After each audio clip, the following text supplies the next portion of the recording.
Hello everybody! They say the third time's a charm, and I believe it will be, mostly because I have actually completed an Ironborn mode run through offline on my laptop in my spare time, and this time I know for a fact that everything is going to work properly.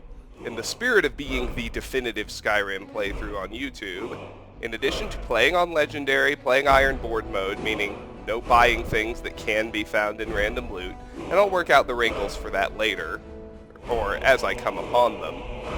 I used the Steam Achievement Manager to lock out, to relock all of my achievements, so I can show you how to get those too.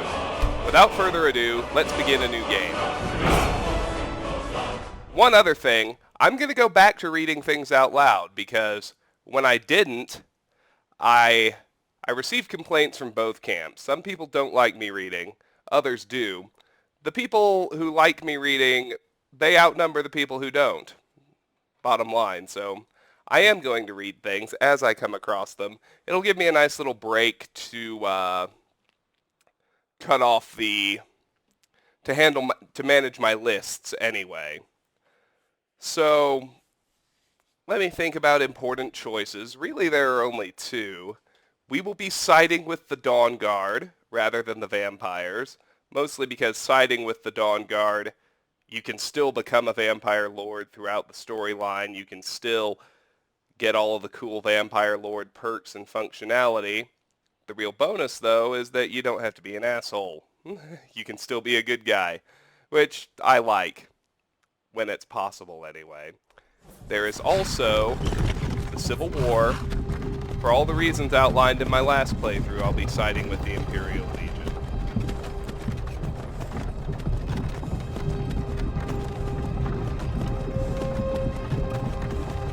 I have a current set of lists that will apply to this playthrough, and I have stripped out all of the mods once again. In my attempt to be definitive, I am trying to make sure that this will be followable by console players as well. Quest Journal. The Quest Journal lists your quests and objectives. Select a quest and press E to make it the active quest, which adds its quest target to your compass and world map. We can't save yet. We can, however, access the settings, so I'll just show you. I'm going to crank up look sensitivity a touch. We've got Legendary difficulty. We've got all our autosave options on. That's fine. Turned on all my subtitles. Other than that, everything's just ultra quality. There are volume settings. None of that really matters. But it's nice to know. Be on Legendary from the very start. The biggest differences are going to be my character build and the fact that I will use followers because they make it feasible to play on Legendary until your character is finished. I'll also You're finally awake. I'll also be trying to keep myself from leveling until I can get the proper perks, because I don't want monster levels getting out of control until I'm able to handle them by selecting the perks I want. You were trying to cross the border, right? Walked right into that Imperial ambush, same as us, and that thief over there. Damn you Stormcloaks. Skyrim was fine until you came along. Empire was nice and lazy. If they hadn't been looking for you, I could have stolen that horse and been halfway to Hammerfell. You there, you and me, we shouldn't be here. It's these Stormcloaks the Empire wants. We're all brothers and sisters in binds now, thief. Shut up back there. What's wrong with him, huh? Watch your tongue. You're speaking to Ulfric Stormcloak, the true High King. Ulfric? The Jarl of Windhelm? You're the leader of the rebellion. But if they've captured you... Oh gods, where are they taking us? I don't know where we're going, but Sovngarde awaits. No, this can't be happening. This isn't happening. Hey, what village are you from, horse thief? Why do you care? A Nord's last thoughts should be of home. Rorikstead. I'm from Rorikstead. General Tullius, sir. The headsman is waiting. Good. Let's get this over with. Sure. Mara, Debella, Kinnereth, Akatosh, Divines, please help me.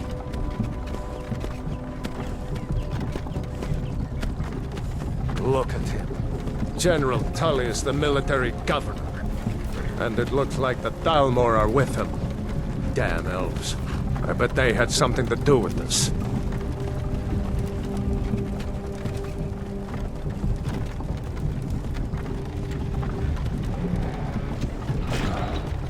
This is Helgen.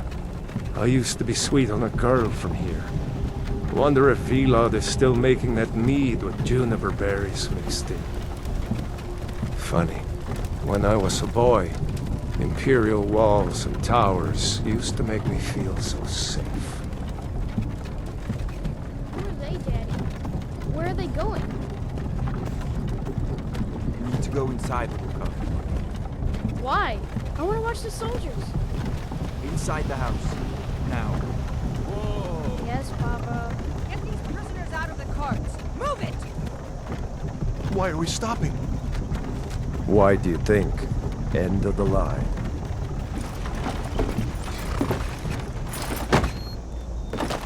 Let's go. Shouldn't keep the gods waiting for us.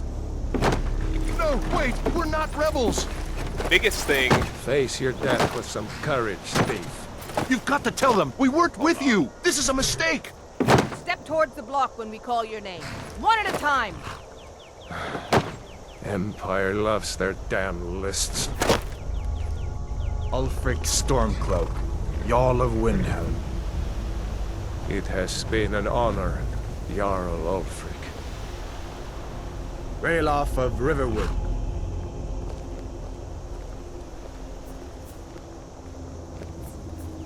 Lokir of Rorikstead.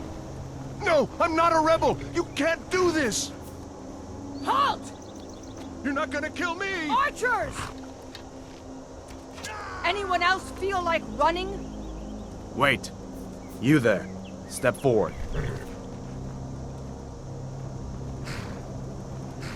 Who are you? as I was saying, the biggest difference is I'm going to be a Breton instead of a Nord, because as a Breton, you are able to achieve maximum magic resistance innately without having to burn any enchantment slots on it, which really ends up being pretty cool. So, Breton it is. Now then. Male is fine. Let's just look at the presets. I can pick one of these. I can work with one of them anyway.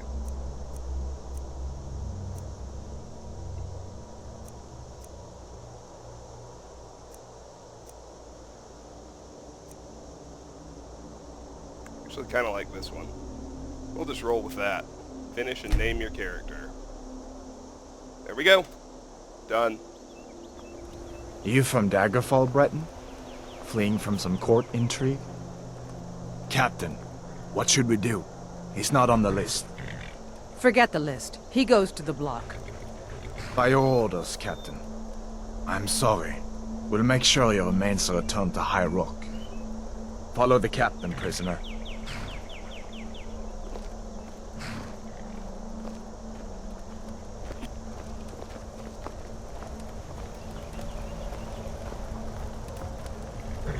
Ulfric Stormcloak.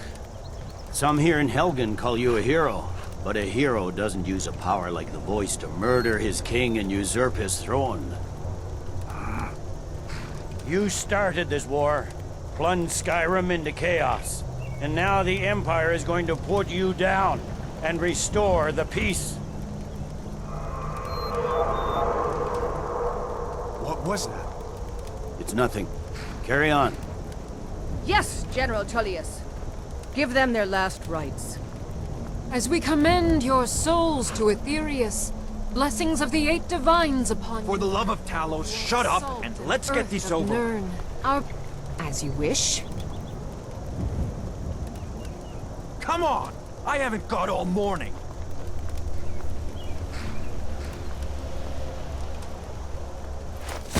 My ancestors are smiling at me, Imperials.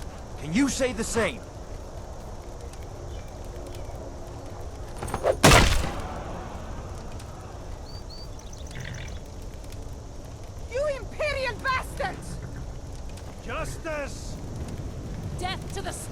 dogs!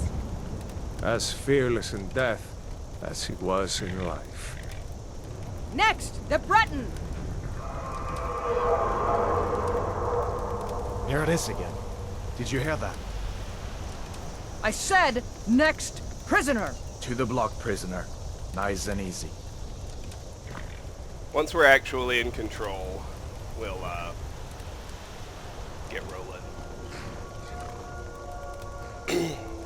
Crossing things off my lists, that type of thing. What in oblivion is that? Sentries, what do you see? It's in the clouds!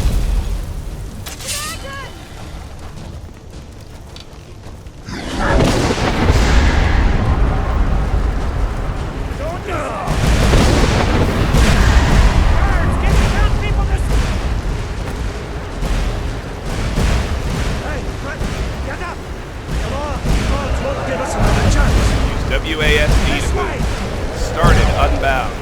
Make your way to the keep. I have been captured by the Empire and sentenced to death alongside the Stormcloak rebels. We were taken to Helgen, but before I could be executed, a dragon appeared and attacked the town. I need to find some way to escape. Now, I can't access my inventory yet, or really any menus. What is that thing? Could the legends be true? Legends don't burn down villages. We need to move, now! Up through the tower. Let's go! Another second out there with the dragon. They both be dead. Let's go! Some of these rocks clear the way. Get back!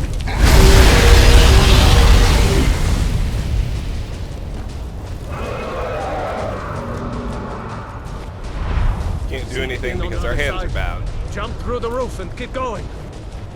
Go! We'll follow when we can. Press space to jump. Oh, there's legendary for you, lest we forget. Don't look up! Hammond, you need to get over here! Now! That boy, you're doing great. Toro!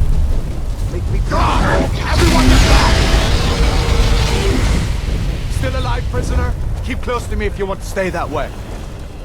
Gunnar, take care of the boy. I have to find General Tullius and join the defense. Gods guide you, Hadvar.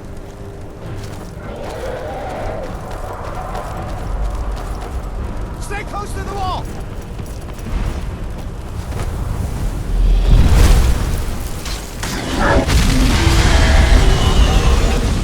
Quickly, follow me!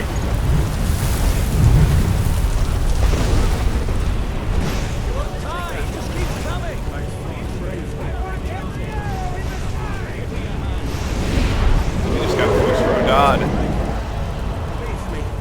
Save yourself. Hadvar! Into the keep, soldiers! We're leaving! It's you and me, prisoner! Stay close! How in oblivion do we kill this thing? Rayla, you damn traitor! Out of my way! We're escaping, Hadvar. You're not stopping us this time. Fine, I hope that dragon takes you all to Sovereign Guard! You, come on! Into the keep! Enter the keep with Hadvar or Rayloff. I'll be doing Hadvar for the same reasons I discussed in the prior playthrough. You don't commit to a side right now. You can still join the Stormcloaks if you go with Hadvar. So the only real issue is whether you make friends with Alvor or Girder in Riverwood. It's smarter to side with Hadvar because there's no other way to make friends with Alvor, whereas you can still become friends with Girder just by chopping her some wood. This text didn't change when the objective Prisoner, did. let's go! So let's go inside. Quick!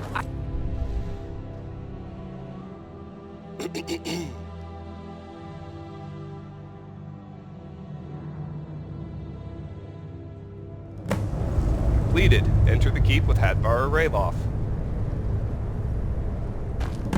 Escape Looks like we're Helgen. the only ones who made it.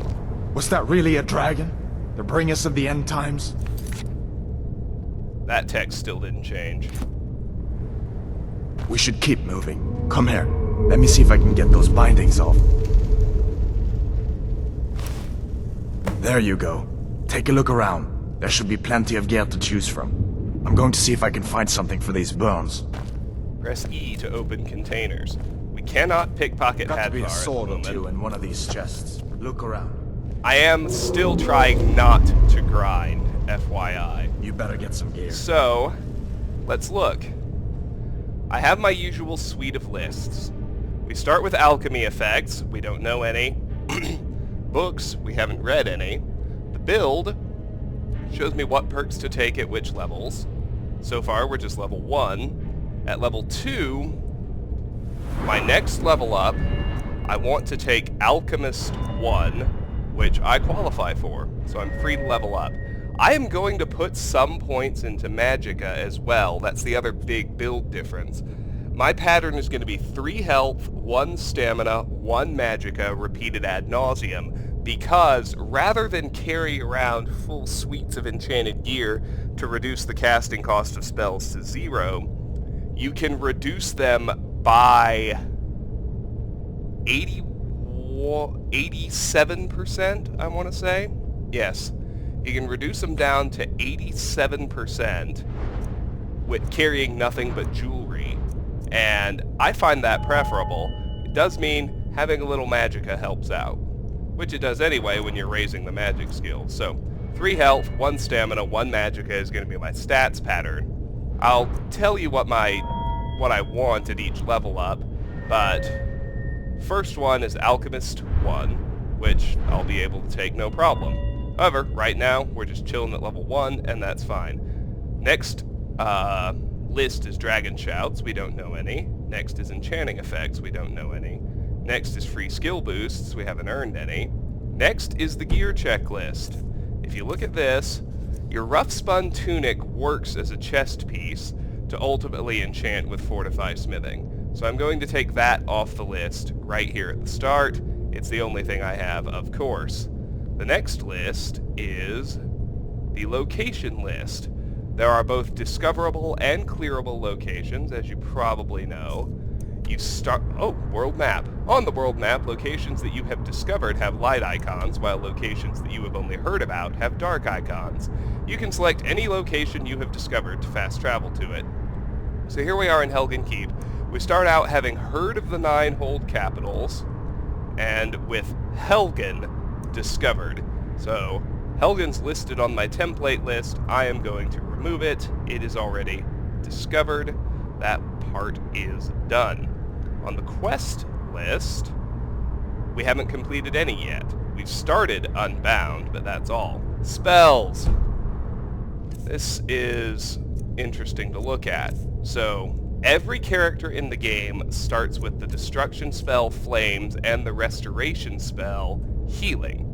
So I'll go ahead and take those off the list. One of the 2 big advantages of the Breton, and it's not that big an advantage because you can find it anyway and its usefulness is obliterated quite quickly, but a Breton also starts with the conjuration spell Conjure Familiar, so you can start training up conjuration right away, which is actually cooler than you'd think. You end up relying pretty heavily on summons and followers if you want to succeed at Legendary instead of making it a head-bashing exercise like it was my first time through.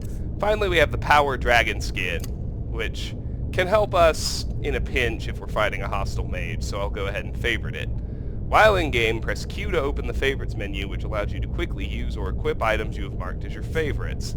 In addition, I'll go ahead and favorite the spells I know, because they're all pretty useful. Healing, Conjure Familiar, and Flames. Finally, note the active effect.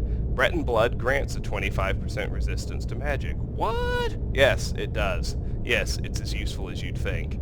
So, that's the spell list. We don't have any unique items yet.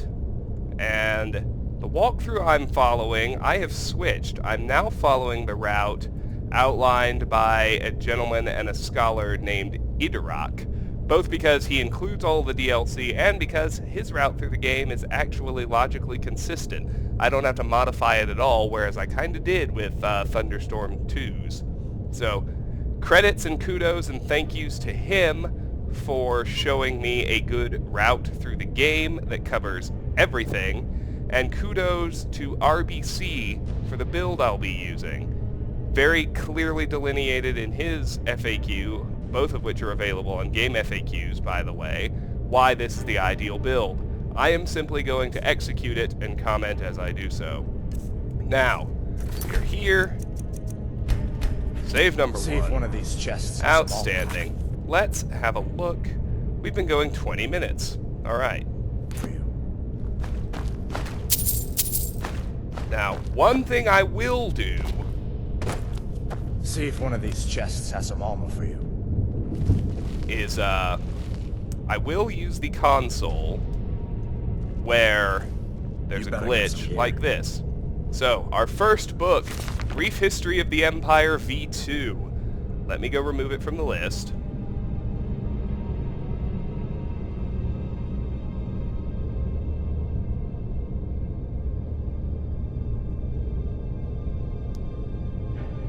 A Brief History of the Empire Part 2 by Stronach Cathodge III, Imperial Historian. Volume 1 of this series described in brief the lives of the first 8 emperors of the Septim dynasty, beginning with the glorious Tiber Septim and ending with his great-great-great-great-grandniece, Kintyra II. Kintyra's murder in Glenpoint while in captivity is considered by some to be the end of the pure strain of Septim blood in the imperial family. Certainly it marks the end of something significant. Uriel III not only proclaimed himself Emperor of Tamriel, but also Uriel Septim III, taking the eminent surname as a title.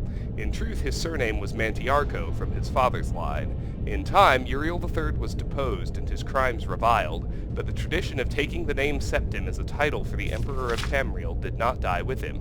For 6 years, the War of the Red Diamond, which takes its name from the Septim family's famous badge, tore the empire apart. The combatants were the 3 surviving children of Pelagius II, Potema, Sepphoris, and Magnus, and their various offspring. Potema, of course, supported her son Uriel III, and had the combined support of all of Skyrim and northern Morrowind. With the efforts of Sepphoris and Magnus, however, the province of High Rock turned coat. The provinces of Hammerfell, Somerset Isle, Valenwood, Elsewhere, and Black Marsh were divided in their loyalty, but most kings supported Sepphoris and Magnus. In 3rd Era 127, Uriel III was captured at the Battle of Ichidag in Hammerfell. En route to his trial in the Imperial City, a mob overtook his prisoner's carriage and burned him alive within it. His captor and uncle continued on to the Imperial City and by common acclaim was proclaimed Sepphoris I, Emperor of Tamriel. Sepphoris's reign was marked by nothing but war. By all accounts, he was a kind and intelligent man, but what Tamriel needed was a great warrior, and he, fortunately, was that. It took an additional 10 years of constant warfare for him to defeat his sister Potema, the so-called Wolf Queen of Solitude, who died in the siege of her city-state in the year 137. Sepphoris survived his sister by only 3 years. He never had time during the war years to marry, so it was his brother, the 4th child of Pelagius II, who assumed the throne. The Emperor Magnus was already elderly when he took up the imperial diadem, and the business of punishing the traitorous kings of the War of the Red Diamond drained much of his remaining strength. Legend accuses Magnus's son and heir, Pelagius III, of patricide, but that seems highly unlikely for no other reason than that Pelagius was king of Solitude following the death of Potema, and seldom visited the imperial city. Pelagius III, sometimes called Pelagius the Mad, was proclaimed emperor in the 145th year of the Third Era. Almost from the start, his eccentricities of behavior were noted at court. He embarrassed dignitaries, offended his vassal kings, and on one occasion marked the end of an imperial grand ball by attempting to hang himself. His long-suffering wife was finally awarded the regency of Tamriel, and Pelagius III was sent to a series of healing institutions and asylums until his death in 3rd Era 153 at the age of 34. The Empress Regent of Tamriel was proclaimed Empress Kataraya I upon the death of her husband. Some who do not mark the end of the Septim bloodline with the death of Kintyra II consider the ascendancy of this dark elf woman the true mark of its decline. Her defenders, on the other hand, assert that though Kataraya was not descended from Tiber, the son she had with Pelagius was, so the imperial chain did continue. Despite racist assertions to the contrary, Kataraya's 46-year reign was one of the most celebrated in Tamriel's history. Uncomfortable in the imperial city, Kataraya traveled extensively throughout the empire, such as no emperor ever had since Tiber's day. She repaired much of the damage that previous emperors' broken alliances and bungled diplomacy created. The people of Tamriel came to love their empress far more than the nobility did. Cataraya's death in a minor skirmish in Blackmarsh is a favorite subject of conspiracy-minded historians. The sage Montalius's discovery, for instance, that of a disenfranchised branch of the Septim family and their involvement with the skirmish was a revelation indeed. When Cassander assumed the throne upon the death of his mother, he was already middle-aged. Only half-elven, he aged like a Breton. In fact, he had left the rule of Wayrest to his half-brother Uriel due to poor health. Nevertheless, as the only true blood relation of Pelagius and thus Tiber, he was pressed into accepting the throne. To no one's surprise, the Emperor Cassander's reign did not last long. In 2 years, he joined his predecessors in eternal slumber. Uriel the Riot, Cassander's half-brother, and the child of Cataraya I and her imperial consort Galavir the Riot, after the death of Pelagius III, left the kingdom of Wayrest to reign as Uriel IV. Legally, Uriel IV was a septim. Cassander had adopted him into the royal family when he had become king of Wayrest.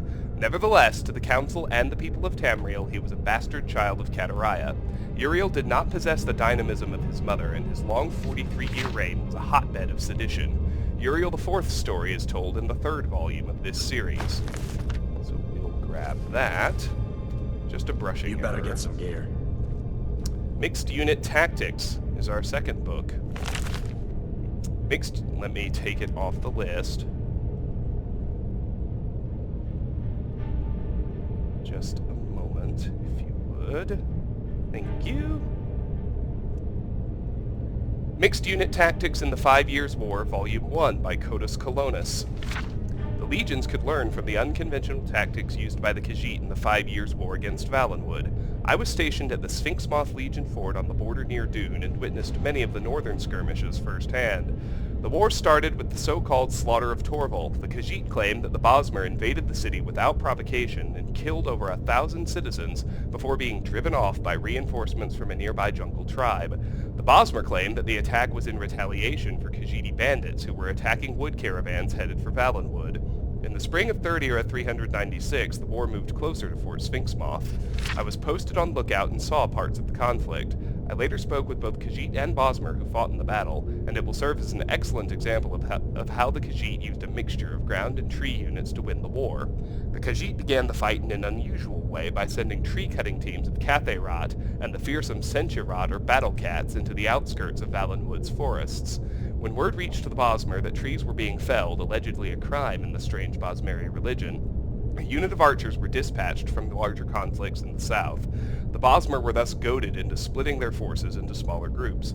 The Bosmer archers took up positions in the remaining trees whose branches were now 20 or more feet apart, allowing some light into the forest floor. The Bosmer bent the remaining trees with their magics into small fortifications from which to fire their bows. When the tree cutters arrived the next morning, a half-dozen Khajiit fell to the Bosmer arrows in the first volley. After that, the Khajiit took large wooden shields from the backs of the Sencha-Rat and made a crude shelter. The Khajiit, even the enormous Sencha-Rat, were able to hide between this shelter and one of the larger trees. When it became apparent that the Khajiit would not leave their shelter, some Bosmer chose to descend and engage the Khajiit sword to claw. When the Bosmer were nearly upon the shelter, one of the Khajiit began playing on a native instrument of plucked metal bars. This was a signal of some kind, and a small group of the man-like Omis and Omis-Rat emerged from covered holes on the forest floor. Although outnumbered, they were attacking from behind by surprise and won the ground quickly.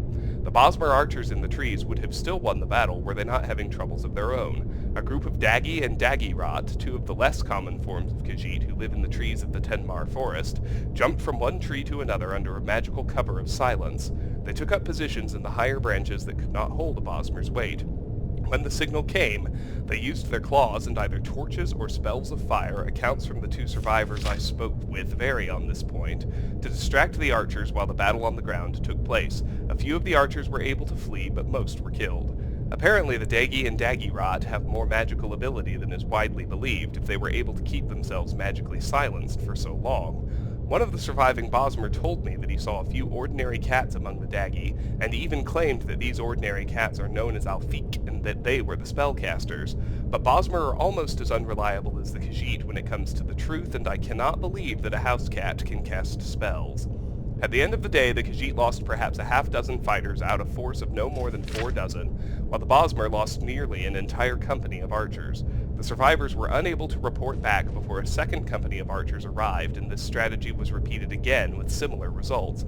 Finally, a much larger force was sent, and the Bosmer won that battle with the help of the native animals of Valenwood. That third skirmish and the Khajiit response I will discuss in the second volume of this series, which doesn't actually exist in the series. So, there we go. 30 minutes. Not bad. There's an Imperial Light helmet. That's better than nothing, and I'm going to go ahead and put it on.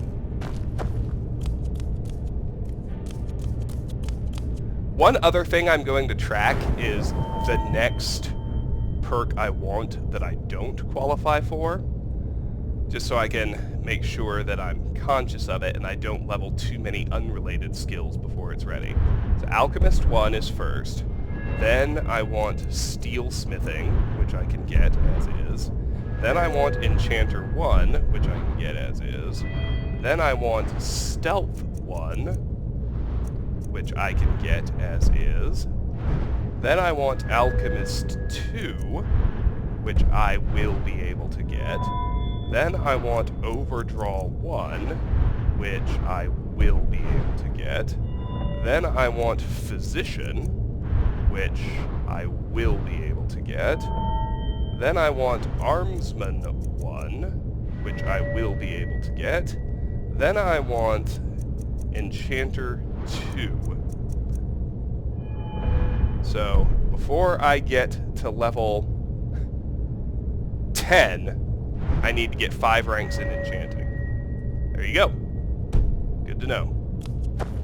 Got to be a sword or two in one of these chests. Look around. It ultimately balances out, of course. So let's grab an iron sword. Press R to ready your weapon. Couple of tankards, full. Second iron sword. Why not? Armor for you. You can dual wield until something better comes along. See if one of these chests and finally, let's get in here. I'm going to mostly let Hadvar handle things because I don't want to I want to avoid gaining levels until I can really control what skills I'm using, if that makes sense. So let's grab the Imperial Light Armor, the Imperial Light Boots, the Helgen Keep Key, and a third Iron Sword. You better get that armor. Imperial Light Armor and Imperial Light Boots are going on. Give that sword a few swings, too. Let's keep moving. That thing is still out there. Agreed, Hadvar. We did have the objective to find some equipment, which we completed. Parent text hasn't changed. We still want to escape Helgen, of course.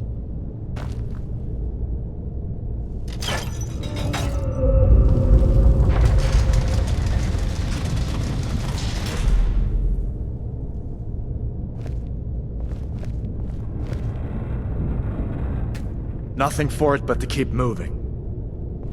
Better down here than out there. Come on, this way. I'm gonna let Hadvar handle those storm cloaks. Basket, basket, bucket. We need to get moving. That dragon is tearing up the whole keep. Just give me a minute. I'm out of breath. Hear that? Storm cloaks. Maybe we can reason with them.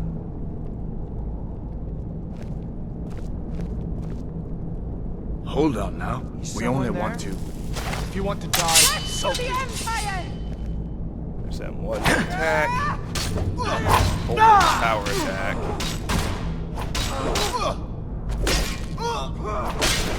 I'll spare you for now.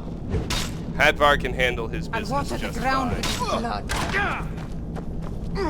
Apparently I can yield to these storm cloaks. They don't care about me anymore. That's good. On Legendary, I'm virtually useless as help anyway.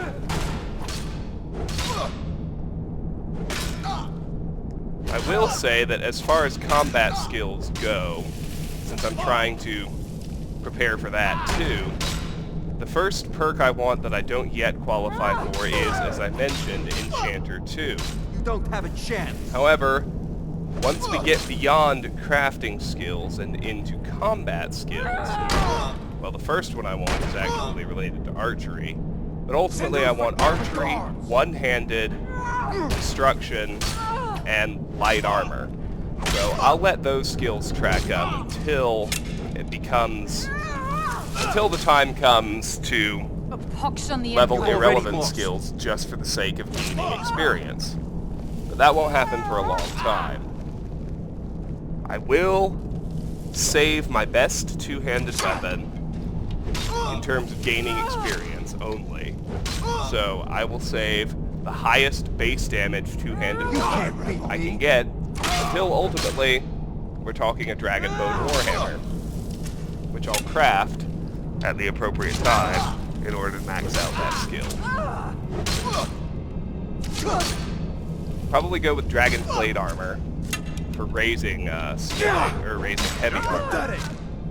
Just because I can get it via the light armor side of the tree. And while Daedric is better, it's the, I believe, second best in the game. And Damn you! I'll be able to improve it. Fall back! That's all you've got. Now, Hadvar's only bit of actual stupidity is he will let them recover and fight the others, but that's alright.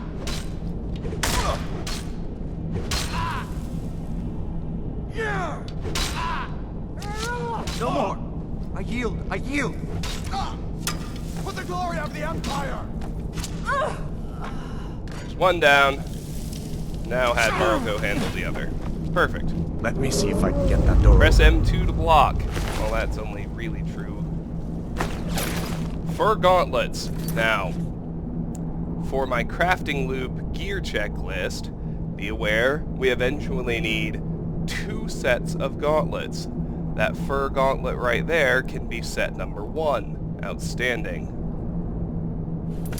Let's pick up iron arrows. Note that the door is blocked from the other side. This one also has fur gauntlets, and lo and behold, that's all the gauntlets we need. Pretty spectacular. Here's Gunjar. Oh, and incidentally, I'm going to put on a set of those fur gauntlets just to boost my armor rating. Lantern, couple of tankards, a broom. Let's keep moving. Stick with the dual-wielded swords for now, because I don't have a shield, nor do I have a bow. So, let me check the time. 37 minutes. Alright, good. Keep going then. Empty, empty, bucket. There we go. Maybe the tutorial will stop showing up now. Tankards, lantern, a couple of cabbages, a kettle. Onward we go. Look out!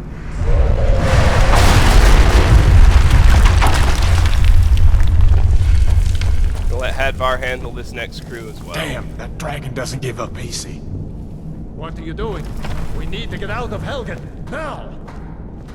These Imperials have potions in here. We're going to need them. Someone there? To the Empire! Just checking numbers. I think there are 2 more stormcloaks in here. I love a challenge. Hadvar should be able to handle them just fine.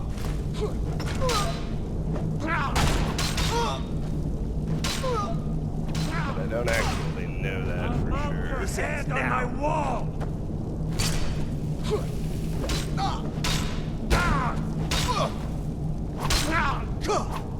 I'll have your head. You don't have a chance. You think you can take me? Damn you!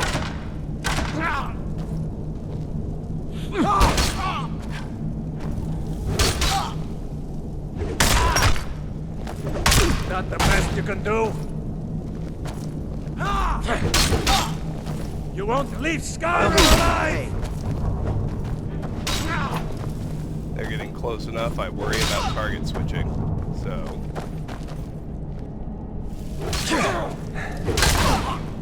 let's clear the zone a bit. You're as good as dead!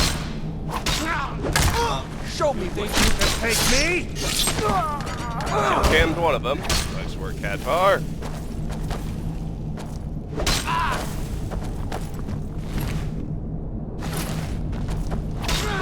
Now I do have a redundant set of gauntlets, which is good.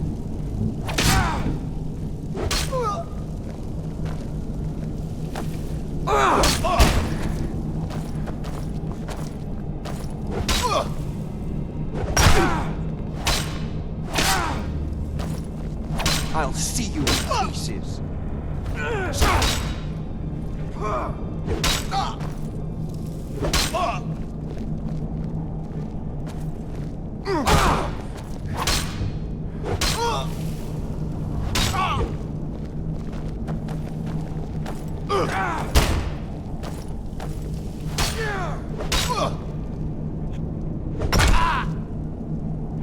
There's no escape. You got this, Hadvar. Get her done. Enough of this. Come on, dude.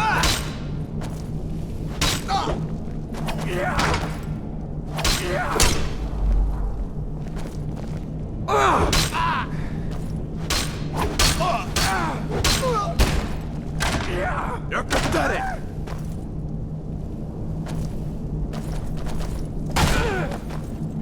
Damn you. That'll teach you to cross me. An old storeroom. See if you can find some potions. Might come in handy. Optional. Search the barrel for potions. Parent objective still doesn't change, which is fine. Let's grab all that. We want that garlic braid, that elf's ear, that frost miriam, that garlic braid, rabbit and the pheasant. Yeah, only because I'm OCD about everything. Same with the kettle and potatoes. Same with the bread and wooden bowls and everything else. Potion of Minor Magicka, salt pile.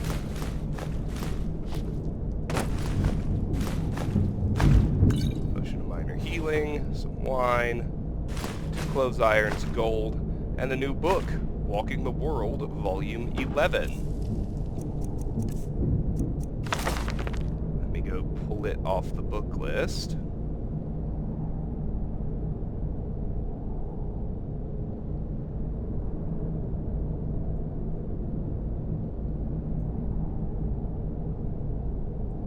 Walking the World, Volume 11, Solitude, by Spacier Munius. Welcome, friend. In our latest volume, we cover Solitude. Spacier could not be more pleased to be at the very seat of imperial power in Skyrim. In the course of our tour, you'll see that Solitude's riches extend from her people to the history and architecture that make up the city itself. As ever, we begin our journey outside the city walls, this time at the bottom of the hill that ascends all the way to Solitude's massive gates. Solitude's surroundings.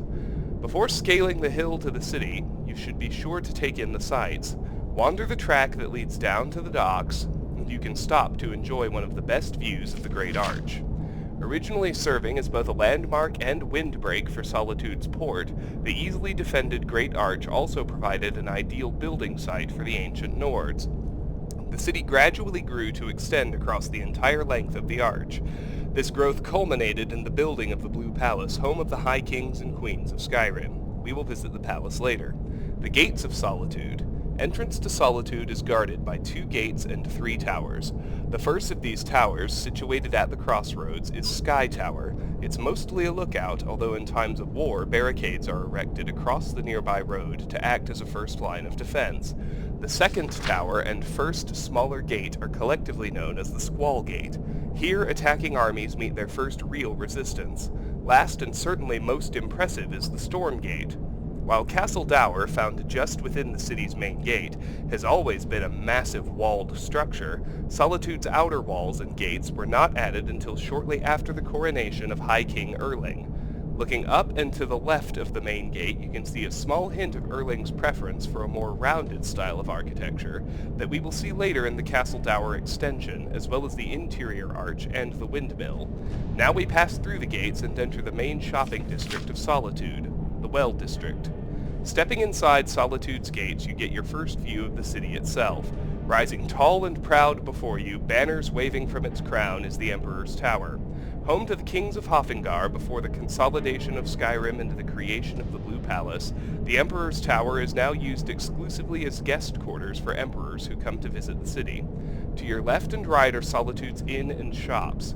Here can be found some of the finest imported goods in Skyrim. After all, Solitude is a wealthy city with ready access to the major shipping lanes of Tamriel. Continuing ahead, you'll come to the ramp that takes you up to Castle Dower. From here, you can truly feel the weight of this stone bastion's looming presence. The leftmost tower, topped by the pointed roof of Erling's extension, was once the castle barracks and jail. Today, the tower is the center of military power here in Solitude. Looking right past the looming Emperor's Tower, you can glimpse Solitude's natural bridge arcing gracefully over to the windmill.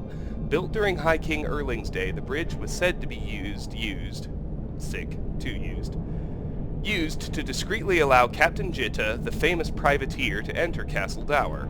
Some historians claim that she and the High King were simply attempting to keep their business dealings quiet. Others believe that Jitta and Erling were involved on a more personal level. At the end of the bridge is the windmill. The tower and the windmill serve as one of Solitude's most recognizable man-made landmarks. The windmill's power was once used to open the gates to what is now the East Empire Company warehouse, but today that task falls to the strong backs of the dock workers. In the shadow of the windmill, you'll find the outdoor market and the well. Here you can buy a number of local delicacies, including the famous spiced wine made exclusively in Solitude. From here, we'll travel up the ramp and into Castle Dower Courtyard. Castle Dower. As you enter the courtyard of Castle Dower, you are confronted with the Banner of Solitude hanging over the door to what is now Castle Dower proper. At the far end of the courtyard stands the impressive Temple of the Divines. The founders of Solitude were deeply devout, and Solitude is the only place in Skyrim where all of the Divines are worshipped in a single temple. All three of the buildings here are well worth taking a look inside, but only the temple and Castle Dower's military wing are open. If you do venture inside the temple, take special note of the alcoves at the front. You can see the empty alcove that once held the Shrine of Talos before Talos worship was outlawed. From the courtyard, travel out the exit between Castle Dower and the temple, and you'll get your first sight of the Blue Palace. Along the way, be sure to stop outside the Bard's College, a large building on your left, marked by the flame of Calissos burning beside the steps. Named for a famous bard, it is said that as long as the flame burns, the college will stand. The Bard's College. Looking up from the Bard's College steps, you can see that the college stands taller than the Blue Palace itself. The bards who train here can be heard throughout Skyrim, singing songs that capture the history of the ages. If you get a chance, you should be sure to catch the Burning of King Olaf, an ancient festival where King Olaf is burned in effigy. Continue up the road from the college and you'll reach the courtyard of the Blue Palace, our final destination. The Blue Palace. The Blue Palace is home to the Jarls of Solitude, who for centuries have also served as the High Kings and High Queens of Skyrim. The northeast wing on your left as you enter holds the living quarters of the Jarl and her court on the top level and various servants below. The southwest wing, known as the Pelagius Wing, has fallen into a state of disrepair. Named for the famous High King Pelagius the Mad, the wing is rumored to be haunted by the king's ghost. The wing has been locked and left alone since shortly after Pelagius's death. You should be sure to venture inside the Blue Palace. The grand atrium and court chambers are a sight not to be missed. Other points of interest. Spatier has shown you Solitude in all its grandeur, but there are a few places more to see. The walls of the city are easily accessible and well worth climbing for the remarkable view. The Solitude docks are also worth a visit, as they are the largest in Skyrim. That's all for Walking the World Volume 11. Spatier does not know his next destination yet, but you can be sure that where he does go, he will leave you a record of the best things to see. Spatier Munius, World Traveler. There we go. What's our clock at? 49 minutes. Outstanding. Let's continue. Here's the potion barrel. 3 healing, 1 magicka, 1 stamina. Perfect.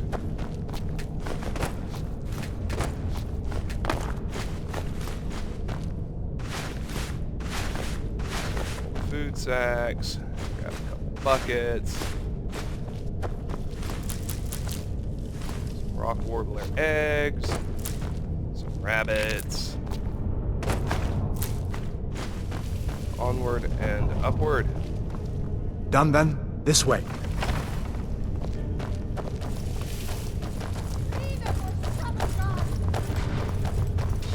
torture room. Gods, I wish we didn't need these. The torturer, torturer's assistant, and Hadvar are more than a match for the Stormcloaks in this room. That it? That's your best? Not quite yet, are you? Raise your head now. Give up while you still can. Skull, bucket. You're pathetic. For the glory of the Empire! Here. Come on!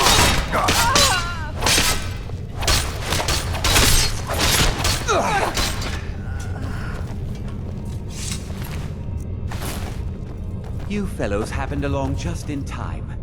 These boys seemed a bit upset at how I've been entertaining their comrades. Don't you even know what's going on? A dragon is attacking Helgen. A dragon? Please, don't make up nonsense.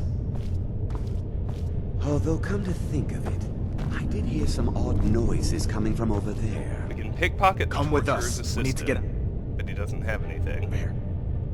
You have no authority over me, boy. Didn't you hear me? I said the keep is under attack.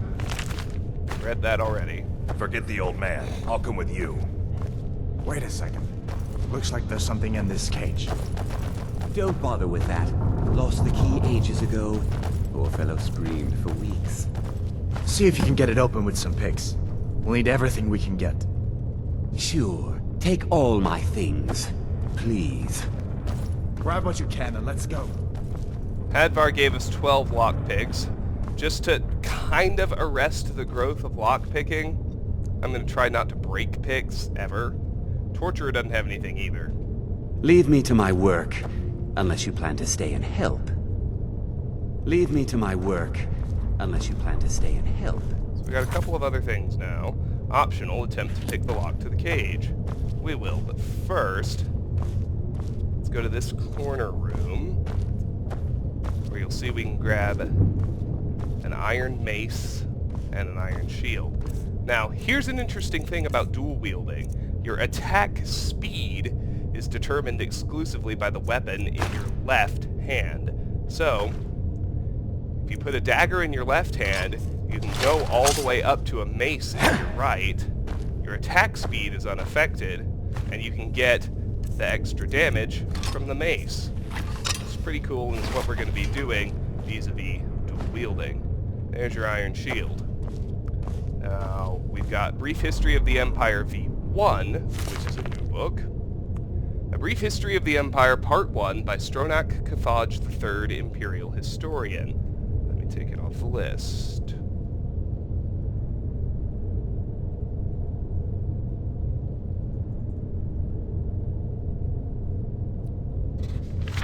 Before the rule of Tiber Septim, all Tamriel was in chaos. The poet Tresisis called that period of continuous unrest days and nights of blood and venom. The kings were a petty lot of grasping tyrants who fought Tiber's attempts to bring order to the land, but they were as disorganized as they were dissolute, and the strong hand of Septim brought peace forcibly to Tamriel. The year was Second Era 896. The following year, the Emperor declared the beginning of a new era. Thus began the Third Era Year Aught. For 38 years, the Emperor Tiber reigned supreme. It was a lawful, pious, and glorious age when justice was known to one and all, from serf to sovereign. On Tiber's death, it reigned for an entire fortnight, as if the land of Tamriel itself was weeping.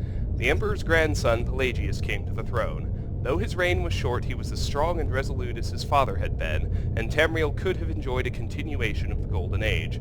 Alas, an unknown enemy of the Septim family hired that accursed organization of cutthroats, the Dark Brotherhood, to kill the Emperor Pelagius I as he knelt at prayer at the Temple of the One in the Imperial City. Pelagius I's reign lasted less than 3 years. Pelagius had no living children, so the crown imperial passed to his first cousin, the daughter of Tiber's brother Agnorith. Kintyra, former queen of Silvanar, assumed the throne as Kintyra I. Her reign was blessed with prosperity and good harvests, and she herself was an avid patroness of art, music, and dance. Kintyra's son was crowned after her death, the first emperor of Tamriel to use the imperial name Uriel. Uriel I was the great lawmaker of the Septim dynasty, and a promoter of independent organizations and guilds. Under his kind but firm hand, the Fighters Guild and the Mages Guild increased in prominence throughout Tamriel. His son and successor, Uriel II, reigned for 18 years, from the death of Uriel I in 3rd Era 64 to Pelagius II's accession in 3rd Era 82. Tragically, the rule of Uriel II was cursed with blights, plagues, and insurrections. The tenderness he inherited from his father did not serve Tamriel well, and little justice was done. Pelagius II inherited not only the throne from his father, but the debt from the latter's poor financial and judicial management. Pelagius dismissed all of the Elder Council and allowed only those willing to pay great sums to resume their seats. He encouraged similar acts among his vassals, the kings of Tamriel, and by the end of his 17-year reign, Tamriel had returned to prosperity. His critics, however, have suggested that any advisor possessed of wisdom but not of gold had been summarily ousted by Pelagius. This may have led to some of the troubles his son Antiochus faced when he in turn became emperor. Antiochus was certainly one of the more flamboyant members of the usually austere Septim family. He had numerous mistresses and nearly as many wives, and was renowned for the grandeur of his dress and his high good humor. Unfortunately, his reign was rife with civil war, surpassing even that of his grandfather Uriel II. The War of the Isle in 3rd Era 110, 12 years after Antiochus assumed the throne, nearly took the province of Somerset Isle away from Tamriel. The united alliance of the kings of Somerset and Antiochus only managed to defeat King Orcam of the island kingdom of Pyandonia due to a freak storm. Legend credits the Sigic Order of the Isle of Artaeum with the sorcery behind the tempest. The story of Kintyra II, heiress to her father Antiochus's throne, is certainly one of the saddest tales in imperial history. Her first cousin Uriel, son of Queen Potema of Solitude, accused Kintyra of being a bastard, alluding to the infamous decadence of the imperial city during her father's reign. When this accusation failed to stop her coronation, Uriel bought the support of several disgruntled kings of High Rock, Skyrim, and Morrowind, and with Queen Potema's assistance he coordinated 3 attacks on the Septim Empire. The first attack occurred in the Iliac Bay region, which separates High Rock and Hammerfell. Kintyra's entourage was massacred and the Empress taken captive. For 2 years, Kintyra II languished in an imperial prison, believed to be somewhere in Glenpoint or Glenmoral, before she was slain in her cell under mysterious circumstances. The second attack was on a series of imperial garrisons along the coastal Morrowind Islands. The Empress's consort Contin Arenix fell defending the forts. The third and final attack was a siege of the imperial city itself, occurring after the Elder Council had split up the army to attack western High Rock and eastern Morrowind. The weakened government had little defense against Uriel's determined aggression, and capitulated after only a fortnight of resistance. Uriel took the throne that same evening and proclaimed himself Uriel III, Emperor of Tamriel. The year was 3rd Era 121. Thus began the War of the Red Diamond, described in Volume 2 of this series. So with that done, we're at 57 minutes.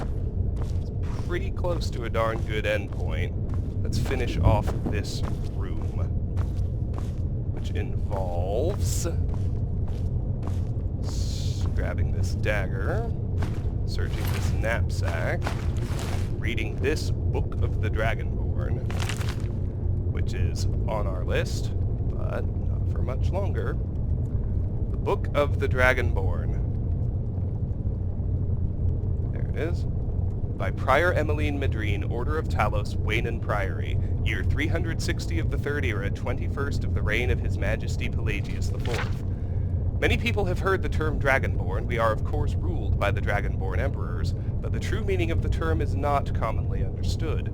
For those of us in the Order of Talos, this is a subject near and dear to our hearts, and in this book I will attempt to illuminate the history and significance of those known as Dragonborn down through the ages. Most scholars agree that the term was first used in connection with the Covenant of Akatosh, when the blessed Saint Alicia was given the Amulet of Kings and the dragonfires in the Temple of the One were first lit. Akatosh, looking with pity upon the plight of men, drew precious blood from his own heart, and blessed Saint Alicia with this blood of dragons, and made a covenant that so long as Alicia's generations were true to the dragon blood, Akatosh would endeavor to seal tight the gates of oblivion, and to deny the armies of Daedra and undead to their enemies, the Daedra-loving Ayleids. Those blessed by Akatosh with the dragon blood became known more simply as Dragonborn. The connection with the rulers of the Empire was thus there from the beginning. Only those of the dragon blood were able to wear the Amulet of Kings and light the dragon fires. All the legitimate rulers of the Empire have been dragonborn. The emperors and empresses of the First Cyrodiilic Empire founded by Alesia, Riemann Cyrodiil and his heirs, and of course Tiber Septim and his heirs, down to our current emperor, His Majesty Pelagius Septim IV. Because of this connection with the emperors, however, the other significance of the Dragonborn has been obscured and largely forgotten by all but scholars and those of us dedicated to the service of the Blessed Talos, who was Tiber Septim. Very few realize that being Dragonborn is not a simple matter of heredity. Being the blessing of Akatosh himself, it is beyond our understanding exactly how and why it is bestowed. Those who become Emperor and light the dragon fires are surely Dragonborn. The proof is in the wearing of the amulet and the lighting of the fires. But were they Dragonborn and thus able to do these things? Or was the doing the sign of the blessing of Akatosh descending upon them? All that we can say is that it is both and neither a divine mystery. The line of Septims have all been Dragonborn, of course, which is one reason the simplistic notion of it being hereditary has become so commonplace. But we know for certain that the early Cyrodiilic rulers were not all related. There is also no evidence that Riemann Cyrodiil was descended from Alesia. Although there are many legends that would make it so, most of them dating from the time of Riemann, and likely attempts to legitimize his rule. We know that the Blades, usually thought of as the Emperor's bodyguards, originated in Akaviri crusaders who invaded Tamriel for obscure reasons in the late First Era. They appear to have been searching for a Dragonborn. The events at Pale Pass bear this out, and the Akaviri were the first to proclaim Riemann Cyrodiil as Dragonborn. In fact, it was the Akaviri who did the most to promote his standing as emperor, although Riemann himself never took that title in his lifetime. And of course there is no known hereditary connection between Tiber Septim and any of the previous Dragonborn rulers of Tamriel. Whether there can be more than one Dragonborn at any time is another mystery. The emperors have done their best to dismiss this notion, but of course the imperial succession itself means that at the very least there are two or more potential Dragonborn at any time, the current ruler and his or her heirs. The history of the Blades also hints at this.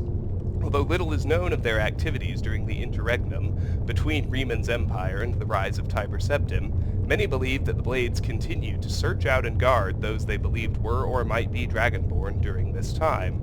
Lastly, we come to the question of the true meaning of being Dragonborn. The connection with dragons is so obvious that it has almost been forgotten. In these days, when dragons are a distant memory, we forget that in the early days, being Dragonborn meant having the dragon blood. Some scholars believe that was meant quite literally, although the exact significance is not known. The Nords tell tales of Dragonborn heroes who were great dragon slayers, able to steal the power of the dragons they killed. Indeed, it is well known that the Akaviri sought out and killed many dragons during their invasion, and there is some evidence that this continued after they became Riemann Cyrodiil's Dragon Guard, again the connection to dragons, the direct predecessor to the Blades of today. I leave you with what is known as the prophecy of the Dragonborn. It often said to originate in an Elder Scroll, although it is sometimes also attributed to the ancient Akaviri. Many have attempted to decipher it, and many have also believed that its omens had been fulfilled, and that the advent of the last Dragonborn was at hand. I make no claims as an interpreter of prophecy, but it does suggest that the true significance of Akatosh's gift to mortal kind has yet to be fully understood. When misrule takes its place at the eight corners of the world, when the brass tower walks and time is reshaped, when the thrice-blessed fail and the red tower trembles, when the Dragonborn ruler loses his throne and the white tower falls, when the snow tower lies sundered, kingless, bleeding, the World Eater wakes and the wheel turns upon the last Dragonborn. So I think we're over an hour now, 63 minutes. I'm just going to pick these locks, loot that body, and end the video there.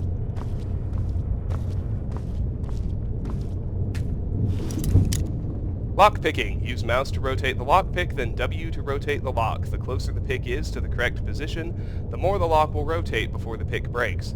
Only when it is in the correct position will the lock fully rotate and open.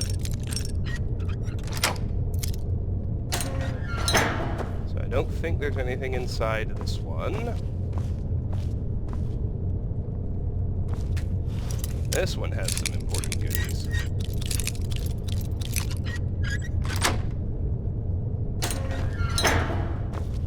4 gold, a magicka potion, his stuff, including a novice hood and novice robes, both of which will disenchant, and a handy spell tome to learn the destruction spell, Sparks.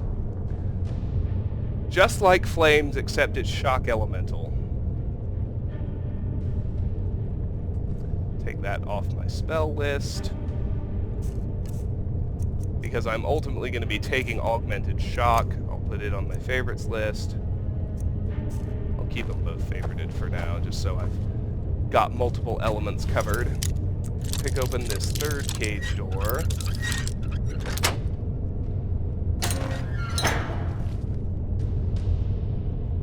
And point myself down the hallway towards my pal Hadvar. Do a real, true anchor save, and end the video here. This has been Let's Play Skyrim. We are on the definitive try, ladies and gentlemen. I am 100% certain this is the right way to do this game on Legendary difficulty in Ironborn mode. Next time, we will continue on our way out of Helgen. Until then, thank you very much for watching, and have a fantastic day. Bye-bye.